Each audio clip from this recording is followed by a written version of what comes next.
నాకు మైక్ ఇవ్వట్లేదు అంటే ఒకసారి వచ్చి చూస్తే కదా తెలిసి ఇది మైక్ ఇస్తున్నారో లేదో. రాకుండానే నాకు మైక్ ఇవ్వట్లేదు అంటే డెఫినెట్గా 11 మంది సభ్యులు ఉన్నారు కాబట్టి వారికి ఉన్న సమయం డెఫినెట్గా వారికి ఇవ్వటం జరుగుతుంది.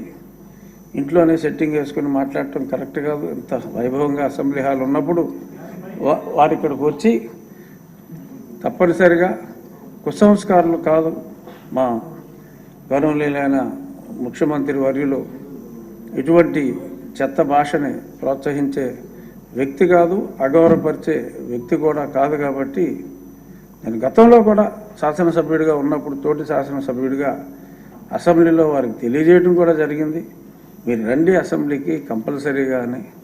ఇప్పుడు ఉపసభాపతిగా కూడా అత్యున్నత విలువలు పాటిస్తూ మీరు హోదా మర్చిపోండి. ఎందుకంటే నాకు తెలిసిన న్యాయ పరిజ్ఞానంలో ప్రతిపక్ష నాయకుడు హోదా రాదు.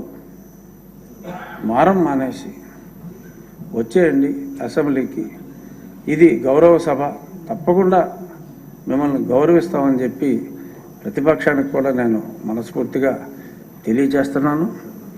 నేను ఎంపీగా ఎన్నికైనప్పుడు పెద్దలు వెంకయ్యనాయుడు గారి దగ్గరికి వెళ్ళి, గురుగారు మీరు నాకు కొన్ని ఎలా నడుచుకోవాలో చెప్పండి అంటే, ఒక్కరోజు కూడా పార్లమెంట్ మనకు కోవలన్ షక్దర్ పుస్తకం కొనుక్కుని ఖాళీగా పెడతావేమో, ఆయన విట్టు ఉంటుంది కదా, చదువు, డిబేట్లో యాక్టివ్గా ఉండు అని చెప్పి ఆయన చాలా స్పష్టంగా చెప్పారు. ఆయన చెప్పిన దాన్నే నేను 99% అటెండెన్స్ నాది. ఒకరోజు సంతకం పెడతాం మర్చిపోయా, ఒక్కరోజు మటుకు కరోనా వచ్చినప్పుడు వెళ్ళలేకపోయా. 2 రోజులు నేను సభకి అటెండ్ అవ్వలేకపోయాను.